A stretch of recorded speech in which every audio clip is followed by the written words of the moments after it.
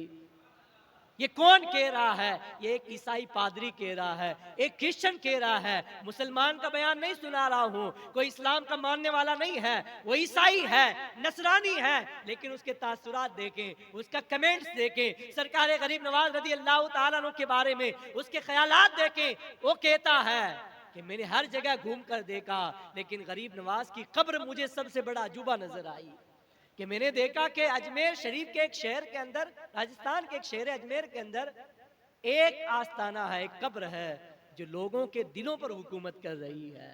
اور اصل چیز تو یہی ہے، دلوں پر جو حکومت کی جاتی ہے اصل تو وہی ہے۔ یہ جو ظاہری حکومت ہے تو 5 سال کے بعد بدل جاتی ہے، یہ ظاہری جو سلطنت ہے، کرسی آتی ہے چلی جاتی ہے۔ 5 سال پہلے کون تھا، 5 سال بعد کون ہے، پھر 5 سال کے بعد کون آئے گا کسی کو معلوم نہیں ہے، ان کو خود کو معلوم نہیں ہے کہ کون آئے گا، کون کیا کرے گا۔ اور یہ صرف ہمارے ظاہر پر، جو ظاہری دنیا ہے، دنیا کی رنگینیاں ہیں، یہاں پر حکومت کر سکتے ہیں، لیکن اصل حکومت تو دل پر ہوتی ہے، اصل حکومت دل پر ہوتی ہے۔ اور آج بھی ہندوستان کے لوگوں کے دلوں پر حکومت کرنے والا اگر کوئی بادشاہ ہے تو ہمارا خواجہ ہے، کوئی بادشاہ ہے تو وہ ہندوستان کا بادشاہ جسے کسی بندے نے نہیں بنایا، کسی عام معمولی انسان نے نہیں بنایا، بلکہ ہندوستان کا انہیں بادشاہ بنانے والی ذات اللہ تعالیٰ کی ذات ہے، اور ہندوستان میں بادشاہ بنا کر بھیجنے والی ذات ہمارے آقا تاجدار مدینہ صلی اللہ علیہ وسلم کی ذات ہے۔ اور ہندوستان کے اندر اولیاء کرام کی سلطانی اور اولیاء کرام کی سرداری عطا فرمانے والی ذات سرکار شہنشاہ بغداد کی ہے۔ اعلیٰ حضرت کے بھائی علامہ حسن رضا استاد زمن رحمت اللہ علیہ فرماتے ہیں کہ جب سے تو نے قدم غوث لیا ہے سر پر، اولیاء سر پہ قدم لیتے ہیں شاہ تیرا۔ یعنی جب حضرت سرکار غوث پاک رضی اللہ تعالیٰ عنہ نے بغداد شریف کی سرزمین سے یہ اعلان فرمایا تھا، قدمی حاضی علی رقبتی کلی ولی اللہ، میرا یہ قدم تمام اولیاء کرام کی گردنوں پر ہے۔ جب یہ آپ نے اعلان فرمایا تو ہر ولی نے اپنی گردن کو جھکا دیا اور غوث پاک رضی اللہ تعالیٰ عنہ کو اپنا بادشاہ، اپنا اپنا سلطان مان لیا۔ سرکار غریب نواز رضی اللہ تعالیٰ عنہ خراسان کی پہاڑیوں میں عبادت کر رہے تھے۔ جب آپ نے یہ سنا تو آپ نے یوں عرض کی بل علی عینی و رأسی، کہ آپ کا قدم صرف میری گردن پر نہیں ہے بلکہ میرے سر پر بھی ہے، میری آنکھوں پر بھی آپ کا قدم ہے۔ تو اس ادب کا اللہ تعالیٰ نے یہ صلہ عطا فرمایا کہ جب سے تو نے قدم غوث لیا ہے سر پر، اولیاء سر پہ قدم لیتے ہیں شاہ تیرا، صلہ یہ عطا فرمایا گیا کہ آج پورے ہندوستان کے اولیاء کرام کے اگر کوئی سردار ہیں، اولیاء کرام کے سلطان کوئی ہے ہندوستان کے اندر، وہ سرکار غریب نواز ہے۔ تو آپ نے کل کی مجلس کے اندر بھی بہت ساری باتیں سرکار غریب نواز کے متعلق سماعت کی، اور پرسوں کی مجلس میں بھی آپ نے سماعت کیا کہ غریب نواز رضی اللہ تعالیٰ عنہ کی کچھ ملفوظات ہیں، آپ کے کچھ ارشادات ہیں، ان کے بارے میں آپ نے سماعت کیا کہ سرکار غریب نواز رضی اللہ تعالیٰ عنہ نے ہمیں والدین کے بارے میں باادب رہنے کی ہدایت فرمائی، اور کہا کہ اگر تم یہ چاہتے ہو کہ اللہ تم سے راضی ہو جائے اور اللہ کا رسول تم سے راضی ہو جائے تو تم اپنے والدین کی خدمت کرو، اپنے ماں باپ کی خدمت کرو۔ جو بندہ ماں باپ کی خدمت کرے گا اس سے اللہ بھی راضی ہو جائے گا اور اللہ کا رسول بھی راضی ہو جائے گا۔ اگر تم اللہ کو راضی کرنا چاہتے ہو اور پھر تم یہ کہتے ہو کہ میں اپنے باپ کی بات نہیں مانتا، ماں کو کوئی اہمیت نہیں دیتا، اور تم پھر اپنے ہاتھوں کو لہراتے ہو اور اللہ سے مانگتے ہو، اللہ کی بارگاہ میں دعائیں کرتے ہو، تو یاد رکھو جب تک تم سے تمہارا باپ راضی نہیں ہے، تمہاری ماں راضی نہیں ہے، اللہ راضی نہیں ہو سکتا۔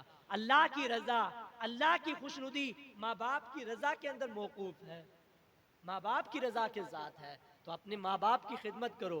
اگر ماں باپ دنیا سے چلے گئے ہیں ان کی قبروں پر جاؤ اور ان کے لیے ایصال ثواب کرو، صدقہ کرو، خیرات کرو، اور ان کے لیے بلندی درجات کی دعا کرو، ان کی مغفرت کی دعا کرو، اور ان کے لیے شفاعت کی دعا کرو، ان کی بارگاہ میں خوب نیاز اور فاتحہ کا اہتمام کرو، تاکہ پتہ چلے وہ مرحومین جو تمہارے دنیا سے چلے گئے ہیں وہ بھی خوش ہو جائیں کہ ہماری جو اولاد ہم دنیا میں چھوڑ کر آئے ہیں وہ ہمیں بھولی نہیں ہے بلکہ قرآن پڑھ کر ہمیں بخش رہی ہے، وہ درود پاک پڑھ کے ہمیں بھیج رہی ہے، ہمارے لیے ایصال ثواب کر رہی ہے۔ تو سرکار غریب نواز رضی اللہ تعالیٰ عنہ نے ماں باپ کے لیے بھی فرامین جو ارشاد فرمائے، اس کے بعد آپ نے فرمایا ایک دو آپ کے ملفوظ میں آپ کے سامنے سماعت کروں گا، بیان کروں گا، کیونکہ آج کی جو رات ہے یہ مقدس شب ہے اور خصوصی شب ہے، تو تھوڑا اگر وقت زیادہ بھی ہو جائے تو آپ تشریف رکھیں۔ ہم لوگ اجمیر شریف تو نہ جا سکے لیکن عثمانیہ مسجد میں بیٹھ کر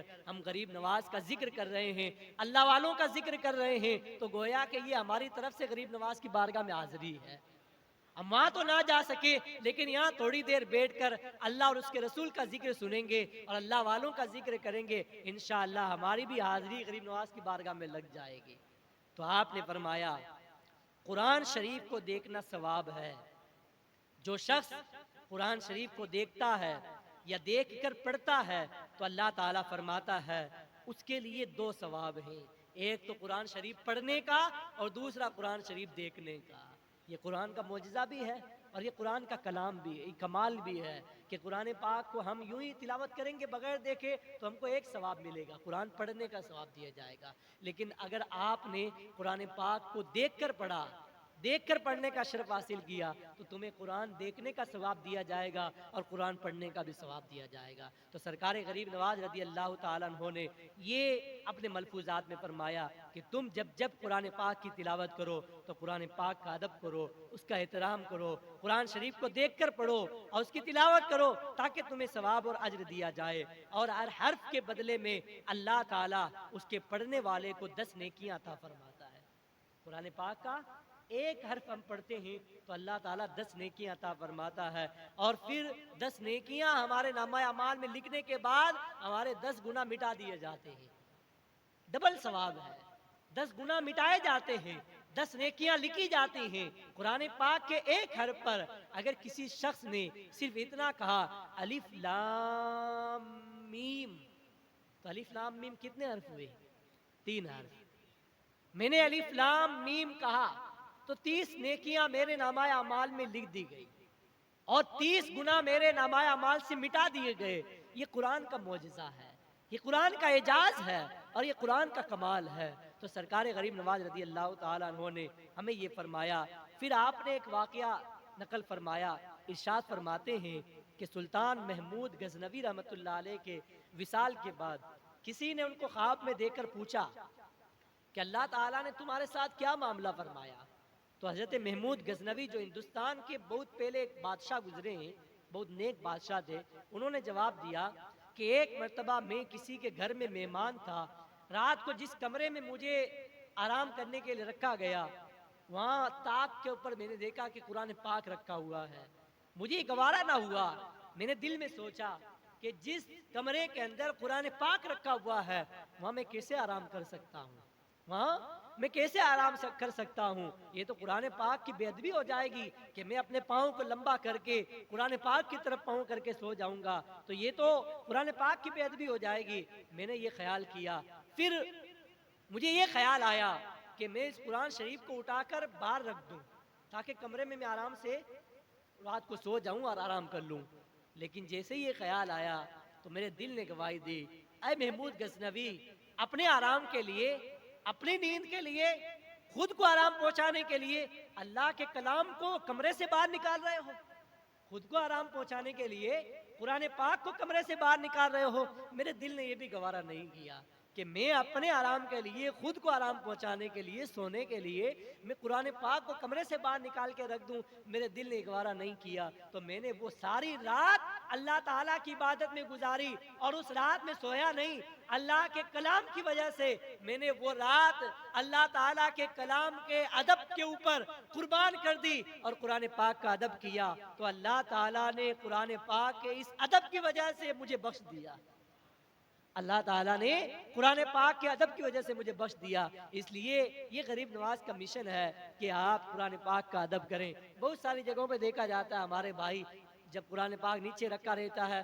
تو اوپر چڑھ جاتے ہیں, کوئی کرسی پر بیٹھ جاتا ہے, کوئی جو ہے قرآن پاک کی بے ادبی کر دیتا ہے. اسی طرح جب کوئی قرآن پاک پڑھ رہا ہے, قرآن پاک کی تلاوت کر رہا ہے, تو ہم لوگ جو ہے وہاں شور و گل کرتے ہیں. تو کسی طرح سے بھی قرآن پاک کی بے ادبی کرنا جائز نہیں ہے. یہ اللہ کا کلام ہے, اس کا ادب کرنا بہت ضروری ہے. ہم غریب نواز کا نام لیتے ہیں, غریب نواز کی چھٹی بھی مناتے ہیں, غریب نواز کی بارگاہ میں خراج محبت بھی پیش کرتے ہیں, لیکن سب سے بہتر جو خراج محبت ان کی بارگاہ میں اگر آپ پیش کرنا چاہتے ہو تو یہ ہے کہ آپ ان کے مشن پر عمل کرو. وہ جو میسیج دے کے گئے ہیں اس میسیج کو فالو کرو. تو اگر کوئی غریب نواز رضی اللہ تعالیٰ عنہ کی سیرت پہ چلے گا, ان کے مشن پر عمل کرے گا, تو اللہ تعالیٰ اس کو غریب نواز کے صدقے میں معاف فرما دے گا. پھر غریب نواز رضی اللہ تعالیٰ عنہ فرماتے ہیں کہ علماء کے چہرے کو دیکھنا عبادت ہے. کیا ہے؟ علماء کے, یعنی جو لوگ اللہ تعالیٰ کے دین کا کام کر رہے ہیں, رسول اللہ صلی اللہ تعالیٰ علیہ وسلم کی شریعت کا تحفظ کر رہے ہیں, شریعت اسلامیہ کو آگے پہنچا رہے ہیں, دین کی تبلیغ کر رہے ہیں, جو عالم دین ہیں, ان کے چہرے کو دیکھنا عبادت ہے. اگر کوئی شخص عالم کی طرف محبت سے دیکھے گا تو اللہ تعالیٰ ایک فرشتہ پیدا فرماتا ہے جو قیامت تک اس کے لیے بخشش کی دعائیں مانگتا ہے. یہ کون کہہ رہا ہے؟ یہ سرکار غریب نواز فرما رہے ہیں. سرکار غریب نواز رضی اللہ تعالیٰ عنہ نے فرمایا کہ علماء کی عزت کرو, عالم کو محبت کی نگاہ سے دیکھو. اگر تم نے کسی عالم ربانی کو محبت کی نگاہ سے دیکھا تو اللہ تعالیٰ ایک فرشتہ پیدا فرمائے گا جو ہمیشہ تمہارے لیے بخشش اور مغفرت کی دعائیں کرے گا. اس کے بعد سرکار غریب نواز فرماتے ہیں جس کے دل کے اندر علماء کرام کی محبت ہوگی, اللہ تعالیٰ 1000 سال کی عبادت اس کے نامہ اعمال میں لکھ دیتا ہے. اور فرمایا اگر وہ شخص اسی حال میں مر جائے تو اسے علماء کے ساتھ رکھنے کا درجہ دیا جائے گا, علماء کے ساتھ اس کو رکھا جائے گا. یعنی جنت کے اندر جہاں علماء رہیں گے انہی علماء کے ساتھ اس کو بھی جنت میں رکھا جائے گا. اور اللہ کے رسول صلی اللہ علیہ وسلم نے فرمایا جو شخص علماء کرام کے پاس آتا جاتا رہتا ہے اور کم از کم 7 دن ان کی خدمت کرتا ہے تو اللہ تعالیٰ اس کو بخش دیتا ہے. اور 7 دن خدمت کرنے کا صلہ اللہ تعالیٰ یہ عطا فرماتا ہے کہ 7000 سال کی نیکیاں اس کے نامہ اعمال میں لکھ دیا جاتا ہے. سرکار غریب نواز فرماتے ہیں کہ پہلے زمانے میں ایک آدمی تھا جو علماء کرام اور مشائخ کرام کو دیکھ کر حسد کرتا تھا, نفرت کرتا تھا.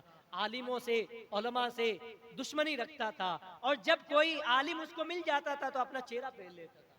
جب کوئی عالم اس کو سامنے آتا ہوا دکھ جاتا تھا تو اپنا چہرہ پھیر لیتا تھا کہ میں اس عالم کو نہیں دیکھوں گا یا علماء کو نہیں دیکھوں گا. لیکن جب وہ شخص علماء کی دشمنی دل میں رہ کر مر گیا تو لوگوں نے مرنے کے بعد اس کے چہرے کو دیکھا کہ اس کا چہرہ کعبہ شریف کی طرف سے پھیر دیا گیا ہے، چہرہ قبلے کی طرف سے پھیر دیا گیا. لوگوں نے بہت کوشش کی کہ کسی طرح اس کے چہرے کو خانہ کعبہ کی طرف کر دیا جائے، لیکن آواز آئی غیب سے، تم کیوں اس کو تکلیف دیتے ہو؟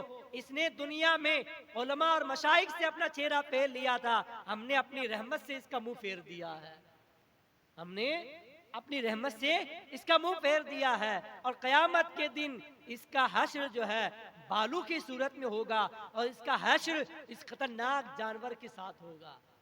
یہ سرکار غریب نواز رضی اللہ تعالیٰ عنہ نے اپنی کتاب دلیل العارفین کے اندر یہ واقعہ تحریر فرمایا ہے. تو آج لوگ جو غریب نواز کا نام لیتے ہیں اور سرکار غریب نواز رضی اللہ تعالیٰ عنہ کی سیرت سنتے ہیں تو انہیں چاہیے کہ ہم اگر واقعی غریب نواز سے محبت کرنے والے ہیں تو ہمیں ان کے فرمان پر عمل کرنا چاہیے. قرآن پاک کا ادب کرنا جو انہوں نے سکھایا ہے، ماں باپ کا ادب کرنا جو انہوں نے سکھایا ہے، علماء سے محبت کرنا جو انہوں نے سکھایا ہے، اس پر ہمارا عمل ہونا چاہیے.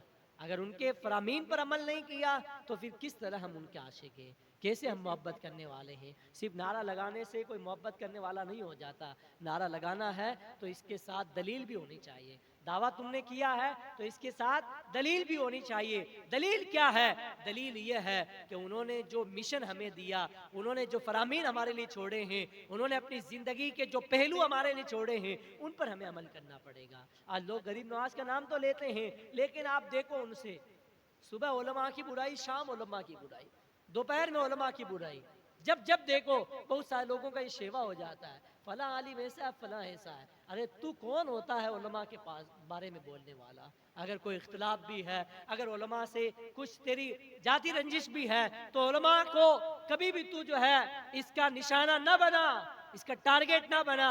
اعلیٰ حضرت امام اہل سنت رضی اللہ تعالیٰ عنہ فرماتے ہیں اگر کسی نے کسی عالم سے اس لیے دشمنی رکھی اور اس لیے اس عالم کی برائی بیان کرتا ہے کہ وہ عالم دین ہے تو وہ دین سے خارج ہو جائے گا، وہ اسلام سے خارج ہو جائے گا.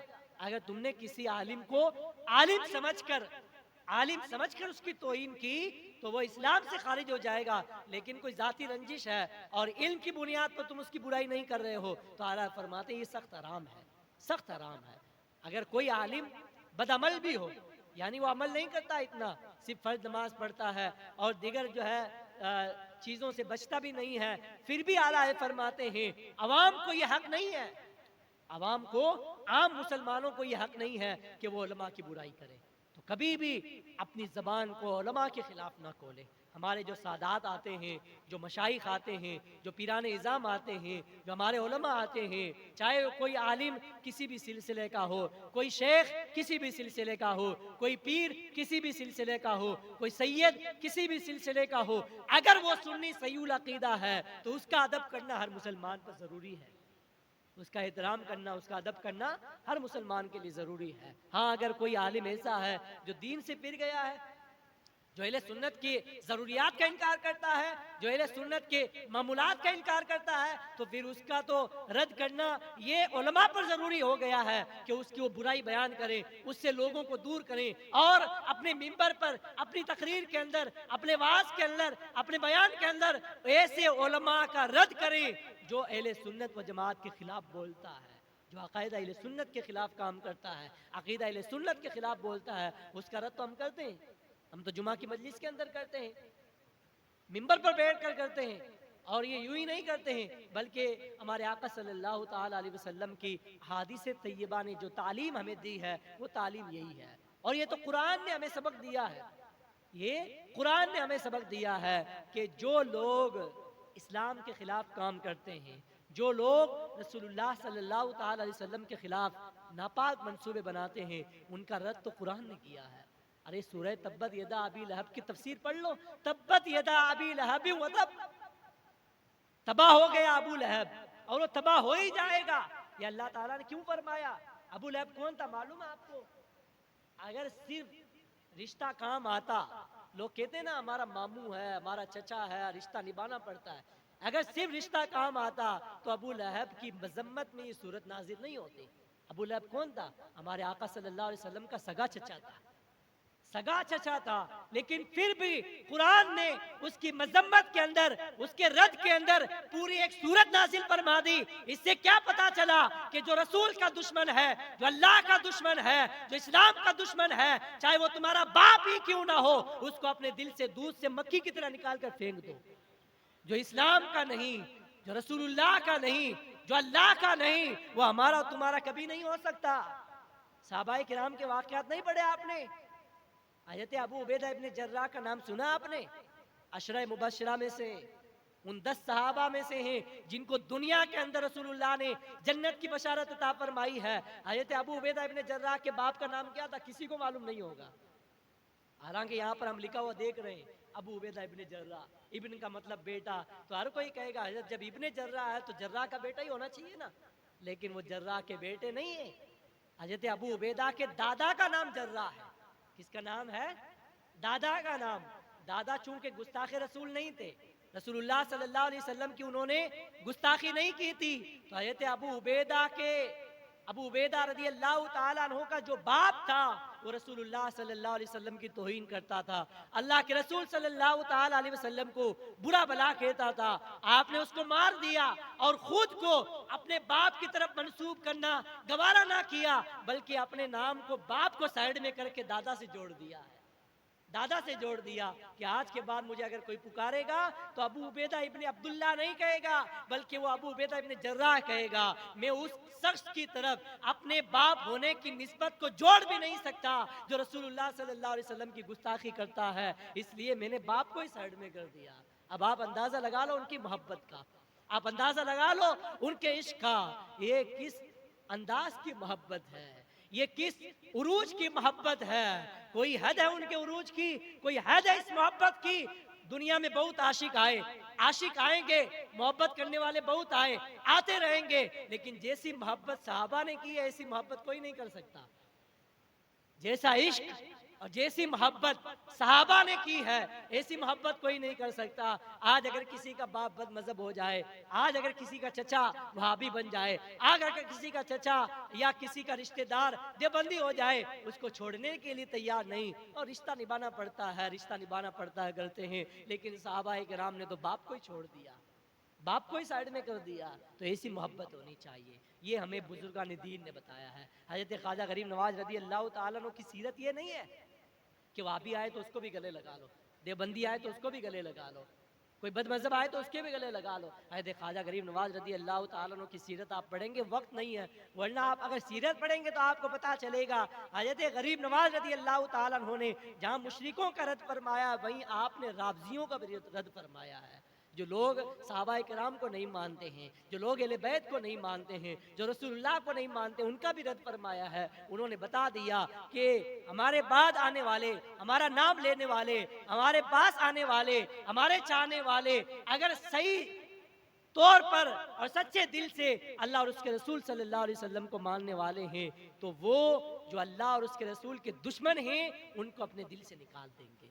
تو غریب نواز کو راضی کرنا ہے، اللہ کو راضی کرنا ہے، رسول اللہ کو راضی کرنا ہے، اولیاء کرام کو راضی کرنا ہے، تو وہابیوں سے ملنا جلنا چھوڑ دو، وہابیوں سے کبھی تعلق مت رکھو، دیوبندیوں سے تعلق مت رکھو، اور اگر کسی کو اس کے اندر ڈاؤٹ اور شک ہے تو میرے پاس آپ آئیں، اطمینان سے بیٹھے، میں آپ کو بتاؤں گا کہ ہمارا کوئی ان سے ذاتی کوئی دشمنی نہیں ہے، کوئی اشرف علی تھانوی نے ہماری زمین پر قبضہ نہیں کیا ہے، کوئی خلیل امبیڈوی نے ہمارا کوئی روپیہ نہیں چرایا ہے جو ہم ان کا رد کر رہے ہیں، ذاتی کوئی دشمنی نہیں ہے۔ دشمنی اگر کوئی ہے تو صرف اور صرف محبت رسول کی بنیاد پر ہے کہ انہوں نے یہ کہا ہے کہ اللہ جھوٹ بول سکتا ہے، معاذ اللہ رب العالمین۔ انہوں نے یہ کہا ہے نبی مر کر مٹی میں مل گئے، ارے جس کا نبی مر کر مٹی میں مل جاتا ہے وہ ہمارا نبی نہیں ہو سکتا، وہ تمہارا خود ساختہ نبی ہو سکتا ہے۔ ہمارا نبی تو کل بھی زندہ تھا، آج بھی زندہ ہے، ہمیشہ زندہ رہے گا۔ ہم اس نبی کا کلمہ پڑھتے ہیں جس کے بارے میں اعلیٰ حضرت نے یہ فرمایا، تو زندہ ہے واللہ، تو زندہ ہے واللہ، میرے چشم عالم سے چھپ جانے والے۔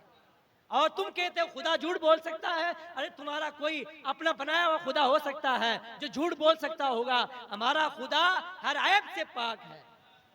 ہمارا وہ خدا ہے جو کہ ہر عیب سے پاک ہے، ہر طرح کی برائی سے پاک ہے. نہ وہ جھوٹ بول سکتا ہے، نہ وہ چغلی کر سکتا ہے، نہ وہ چوری کر سکتا ہے، نہ ہی اللہ تعالیٰ کسی پر ظلم کر سکتا ہے. اللہ تو وہ ہے جو تمام عیبوں سے پاک ہے. ارے جب خدا جھوٹ بول دے گا تو گویا کہ تم نے جھوٹ کی نسبت، برائی کی نسبت اللہ کی طرف کر دی. لیکن ہمارا جو عقیدہ ہے وہ قرآن والا عقیدہ، صحابہ والا عقیدہ، اہل بیت والا عقیدہ ہے کہ ہمارا خدا ہر عیب سے پاک ہے. جھوٹ کیا کوئی اچھی چیز ہے؟ اچھی چیز ہے جھوٹ بولنا؟ یہ صرف مسلمان نہیں بلکہ کسی بھی انسان سے جا کر پوچھ لو، کوئی بھی مذہب کا ماننے والا ہو، کسی بھی مذہب کے اندر جھوٹ کو اچھا نہیں سمجھا جاتا.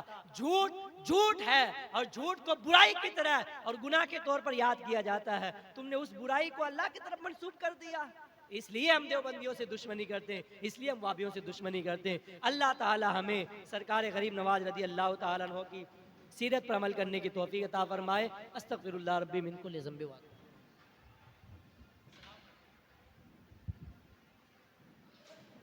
مصطفیٰ جان رحمت بلا کون سلام شمع بج میں